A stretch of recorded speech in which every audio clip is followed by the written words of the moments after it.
Rejetons de modestes familles canadiennes françaises, ouvrières ou petites bourgeoises, de l'arrivée au pays à nos jours, restées françaises et catholiques par résistance aux vainqueurs, par attachement arbitraire au passé, par plaisir et orgueil sentimental et autres nécessités. Colonie précipitée dès 1760 dans les murs lisses de la peur, refuge habituel des vaincus, là, une première fois abandonnée. L'élite reprend la mer ou se vend au plus fort. Elle ne manquera plus de le faire chaque fois qu'une occasion sera belle. Un petit peuple serré de près aux soutanes restés les seuls dépositaires de la foi, du savoir, de la vérité et de la richesse nationale. Tenus à l'écart de l'évolution universelle de la pensée pleine de risques et de dangers, éduqués sans mauvaise volonté, mais sans contrôle, dans le faux jugement des grands faits de l'histoire, quand l'ignorance complète est impraticable. Petit peuple issu d'une colonie jansénite, isolé, vaincu, sans défense contre l'invasion de toutes les congrégations de France et de Navarre, en mal de perpétuer en ces lieux bénis de la peur, c'est le commencement de la sagesse, le prestige et les bénéfices du catholicisme malmené en Europe. Héritière de l'autorité papale, mécanique, sans réplique, grand maître des méthodes obscurantistes, nos maisons d'enseignement ont dès lors les moyens d'organiser en monopole le règne de la mémoire exploiteuse, de la raison immobile, de l'intention néfaste. Petit peuple qui malgré tout se multiplie dans la générosité de la chair, sinon dans celle de l'esprit, au nord de l'immense Amérique au corps sémillant de la jeunesse au cœur d'or, mais à la morale simiesque, envoûté par le prestige annihilant du souvenir des chefs-d'œuvre d'Europe, dédaigneuse des authentiques créations de ces classes opprimées. Notre destin sembla durement fixé. Des révolutions, des guerres extérieures brisent cependant l'étanchéité du charme, l'efficacité du blocus spirituel. Des perles incontrôlables suintent hors les murs. Les luttes politiques deviennent âprement partisanes. Le clergé, contre tout espoir, commet des imprudences. Des révoltes suivent, quelques exécutions capitales succèdent. Passionnément, les premières ruptures s'opèrent entre le clergé et quelques fidèles. Lentement, la brèche s'élargit, se rétrécit, s'élargit encore. Les voyages à l'étranger se multiplient. Paris exerce toute l'attraction, trop étendu dans le temps et dans l'espace, trop mobile pour nos âmes timorées. Il n'est souvent que l'occasion d'une vacance employée à parfaire une éducation sexuelle retardataire et à acquérir, du fait d'un séjour en France, l'autorité facile en vue de l'exploitation améliorée de la foule au retour. À bien peu d'exceptions près, nos médecins, par exemple, qu'ils aient ou non voyagé, adoptent une conduite scandaleuse. Il faut bien, n'est-ce pas, payer ses longues années d'études. Des œuvres révolutionnaires, quand par hasard elles tombent sous la main, paraissent les fruits amers d'un groupe d'excentriques. L'activité académique a un autre prestige à notre manque de jugement. Ces voyages sont aussi dans le nombre l'exceptionnelle occasion d'un réveil. L'inviable s'infiltre partout. Les lectures défendues se répandent. Elles apportent un peu de baume et d'espoir. Des consciences s'éclairent au contact vivifiant des poètes maudits. Ces hommes qui, sans être des monstres, osent exprimer haut et net ce que les plus malheureux d'entre nous étouffent tout bas dans la honte de soi et la terreur d'être engloutis vivants. Un peu de lumière se fait à l'exemple de ces hommes qui acceptent les premiers les inquiétudes présentes, si douloureuses, si filles perdues. Les réponses qu'ils apportent ont une autre valeur de trouble, de précision, de fraîcheur que les sempiternelles rengaines proposées au pays du Québec et dans tous les séminaires du globe.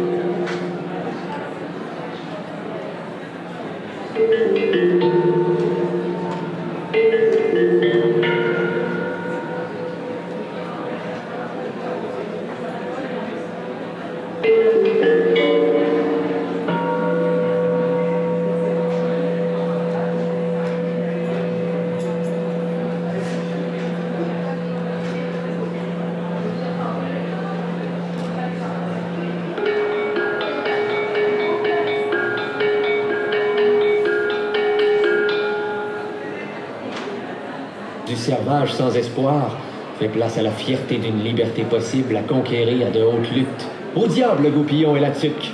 1000 fois ils extorquèrent ce qu'ils donnèrent jadis.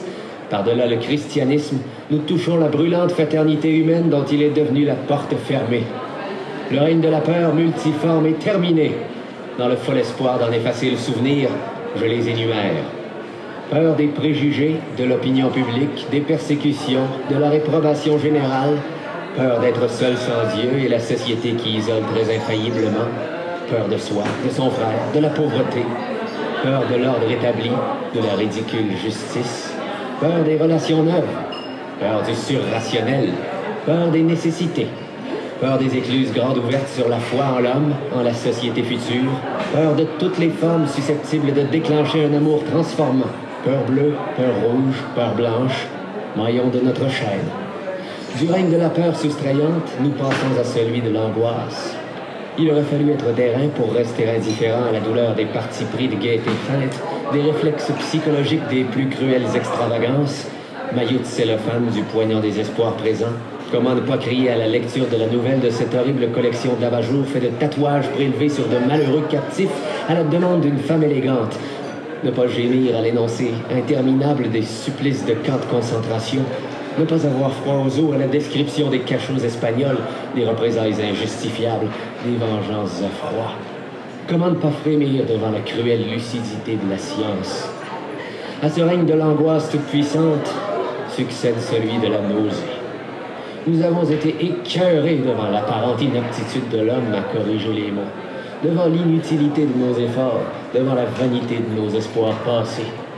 Depuis des siècles, les généreux objets de l'activité poétique sont voués à l'échec fatal sur le plan social, rejetés violemment des cadres de la société, avec tentative ensuite d'utilisation dans le gauchissement irrévocable de l'intégration, de la fausse assimilation. Depuis des siècles, les splendides révolutions au sein regorgeant de sève sont écrasées à mort après un court moment d'espoir délirant, dans le glissement à peine ininterrompu de l'irrémédiable descente. Les révolutions françaises, la révolution russe, la révolution espagnole, avortées dans une mêlée internationale malgré les vœux impuissants de tant d'âmes simples du monde. Là encore, la fatalité fut plus forte que la générosité.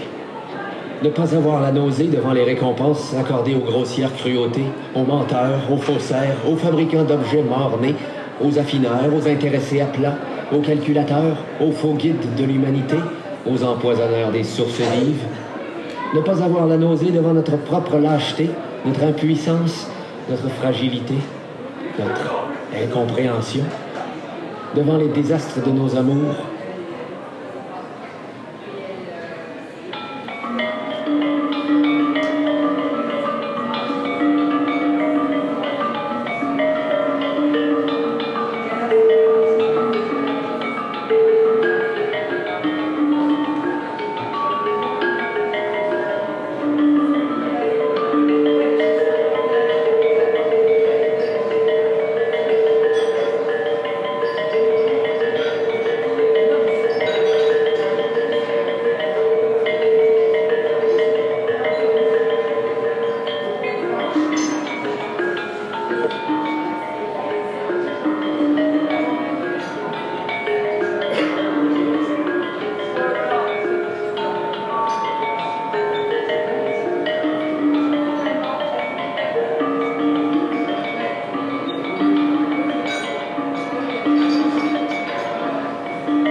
en face de la constante préférence accordée aux chères illusions contre les mystères objectifs? Où est le secret de cette efficacité de malheur imposée à l'homme par l'homme seul, sinon dans notre acharnement à défendre la civilisation qui préside aux destinées des nations dominantes? Les États-Unis, la Russie, l'Angleterre, la France, l'Allemagne, l'Italie et l'Espagne, héritières à la dent pointue d'un seul décalogue, d'un même évangile. La religion du Christ a dominé l'univers. Vous voyez ce qu'on en a fait. Des fois sœurs sont passées à des exploitations sœurettes. Supprimer les forces précises de la concurrence des matières premières, du prestige, de l'autorité, et elles seront parfaitement d'accord. Donnez la suprématie à qui vous voudrez, le complet contrôle de la terre à qui vous plaira, et vous aurez les mêmes résultats fonciers, sinon avec les mêmes arrangements des détails. Toutes sont au terme de la civilisation chrétienne. La prochaine guerre mondiale enverra l'effondrement dans la suppression des possibilités de concurrence internationale. Son état cadavérique frappera les yeux encore fermés. La décomposition commencée au XIVe siècle donnera la nausée aux moins sensibles. Son exécrable exploitation, maintenue tant de siècles dans l'efficacité au prix des qualités les plus précieuses de la vie, se révélera enfin à la multitude de ses victimes, dociles esclaves d'autant plus acharnés à la défendre qu'ils étaient plus misérables. L'écartèlement aura une fin. La décadence chrétienne aura entraîné dans sa chute tous les peuples, toutes les classes qu'elle aura touchées, dans l'ordre de la première à la dernière, de haut en bas. Elle atteindra dans la honte l'équivalence renversée des sommets du XIIIe siècle. Au XIIIe siècle, les limites permises à l'évolution de la formation morale, des relations englobantes du début atteintes, l'intuition cède la première place à la raison. Graduellement, l'acte de foi fait place à l'acte calculé. L'exploitation commence au sein de la religion par l'utilisation intéressée des sentiments existants, immobilisés, par l'étude rationnelle des textes glorieux au profit du maintien de la suprématie obtenue spontanément. L'exploitation rationnelle s'étend lentement à toutes les activités sociales. Un rendement maximum est exigé. La foi se réfugie au cœur de la foule, devient l'ultime espoir d'une revanche, l'ultime compensation. Mais là aussi, les espoirs s'émoussent. En haut lieu, les mathématiques succèdent aux spéculations métaphysiques devenues vaines. L'esprit d'observation succède à celui de transfiguration. La méthode introduit les progrès imminents dans le limité. La décadence se fait aimable et nécessaire. Elle favorise la naissance de nos souples machines aux déplacements vertigineux. Elle permet de passer la camisole de force à nos rivières tumultueuses en attendant la désintégration à volonté de la planète. Nos instruments scientifiques nous donnent d'extraordinaires moyens d'investigation, de contrôle des trop petits, trop rapides, trop vibrants, trop lents ou trop grands pour nous. Notre raison permet l'envahissement du monde, mais d'un monde où nous avons perdu notre unité. L'écartèlement entre les puissances psychiques et les puissances raisonnantes est près du paroxysme. Les progrès matériels, réservés aux classes possédantes, méthodiquement freinés, ont permis l'évolution politique avec l'aide des pouvoirs religieux, sans eux ensuite, mais sans renouveler les fondements de notre sensibilité, de notre subconscient, sans permettre la pleine évolution émotive de la foule qui, seule, aurait pu nous sortir de la profonde ornière chrétienne. La société née dans la foi périra par l'arme de la raison, l'intention, la régression fatale de la puissance morale collective en puissance strictement individuelle et sentimentale a tissé la doublure de l'écran déjà prestigieux du savoir abstrait sous laquelle la société se dissimule pour dévorer à l'aise les fruits de ses forfaits. Les 2 dernières guerres furent nécessaires à la réalisation de cet état absurde. L'épouvante de la 3e sera décisive. Leur hache du sacrifice total nous frôle. Déjà, les rats européens tentent un pont de fuite éperdu sur l'Atlantique. Les événements déferleront sur les voraces, les repus, les luxueux, les calmes, les aveugles, les sourds. Ils seront culbutés sans merci. Un nouvel espoir collectif naîtra.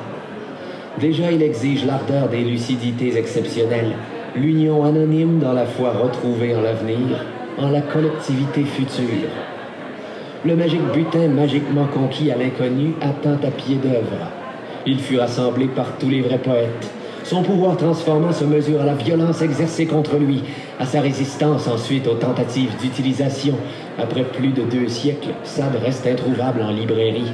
Isidore Ducasse, depuis plus d'1 siècle qu'il est mort, de révolution, de carnage, malgré l'habitude du cloaque actuel, reste trop viril pour les molles consciences contemporaines. Tous les objets du trésor se révèlent inviolables par notre société. Ils demeurent l'incorruptible réserve sensible de demain. Ils furent ordonnés spontanément hors et contre la civilisation. Ils attendent pour devenir actifs, sur le plan social, le dégagement des nécessités actuelles. D'ici là, notre devoir est simple. Rompre définitivement avec toutes les habitudes de la société, se désolidariser de son esprit utilitaire. Refus d'être sciemment au-dessous de nos possibilités psychiques et physiques. Refus de fermer les yeux sur les vices, les duperies perpétrées sous le couvert du savoir, du service rendu, de la reconnaissance due. Refus d'un cantonnement dans la seule bourgade plastique, place fortifiée, mais trop facile d'évitement. Refus de se taire. Faites de nous ce qu'il vous plaira, mais vous devez nous entendre. Refus de la gloire, des honneurs, le premier consenti. Stigmate de la nuisance, de l'inconscience, de la servilité. Refus de servir, d'être utilisable pour de telles fins. Refus de toute intention, arme néfaste de la raison. À bas toutes deux, au second rang. Place à la magie, place aux mystères objectifs. Place à l'amour, place aux nécessités.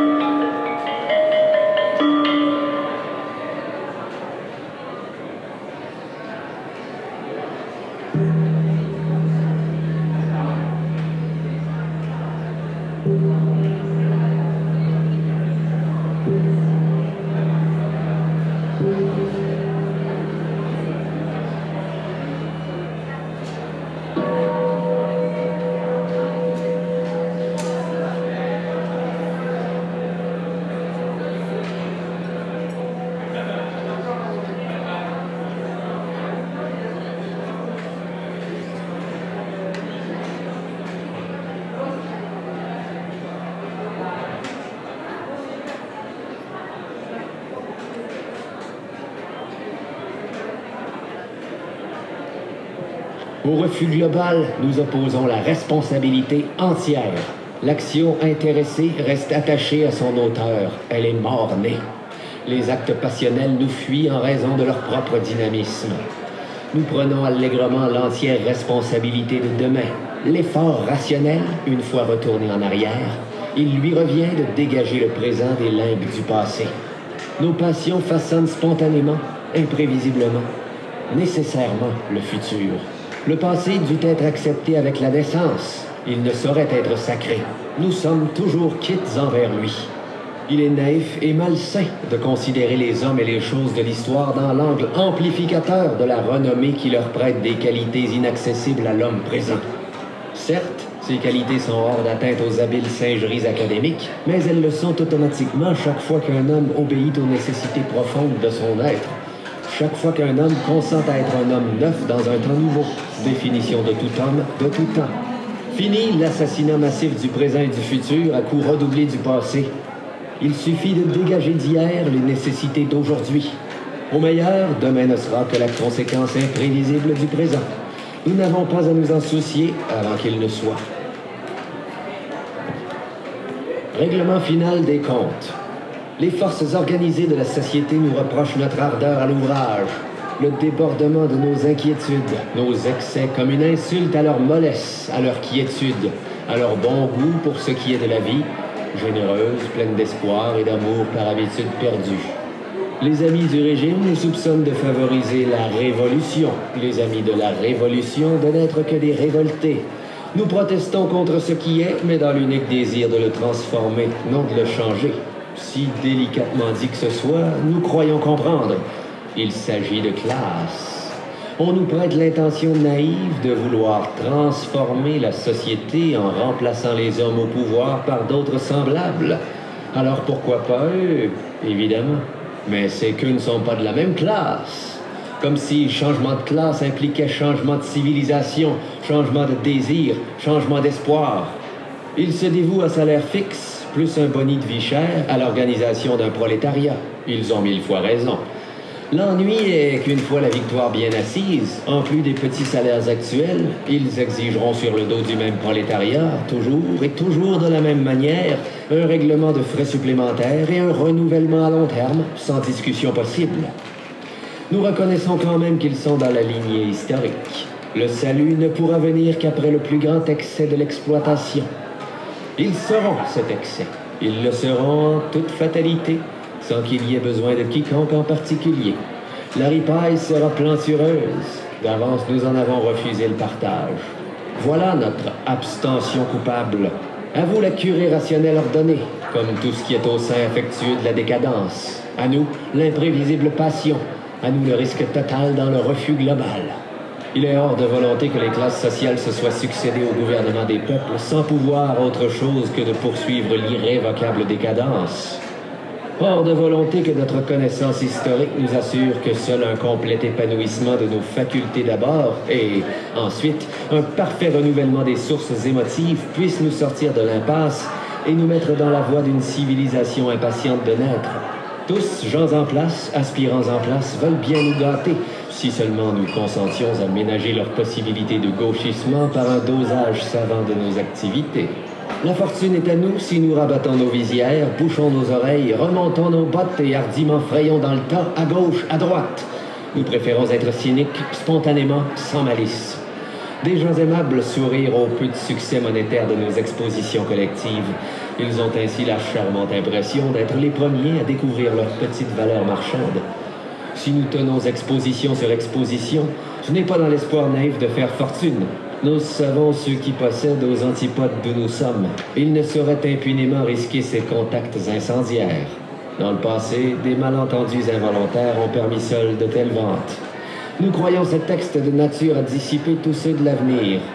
Si nos activités se font pressantes, c'est que nous ressentons violemment l'urgent besoin de l'union. Là, le succès éclate. Hier, nous étions seuls et indécis. Aujourd'hui, un groupe existe aux ramifications profondes et courageuses. Déjà, elles débordent les frontières. Un magnifique devoir nous incombe aussi, conserver le précieux trésor qui nous échoit. Lui aussi est dans la lignée de l'histoire. Objet tangible, il requiert une relation constamment renouvelée, confrontée, remise en question. Relation impalpable, exigeante qui demande les forces vives de l'action. Ce trésor est la réserve poétique, le renouvellement émotif où puiseront les siècles à venir. Il ne peut être transmis que transformé, sans quoi c'est le gauchissement. Que ceux tentés par l'aventure se joignent à nous. Au terme imaginable, nous entrevoyons l'homme libéré de ses chaînes inutiles, réalisé dans l'ordre imprévu, nécessaire de la spontanéité, dans l'anarchie resplendissante, la plénitude de ses dons individuels. D'ici là, sans repos ni halte, en communauté de sentiments avec les assoiffés d'un mieux-être, sans crainte des longues échéances, dans l'encouragement ou la persécution, nous poursuivrons dans la joie notre sauvage besoin de libération.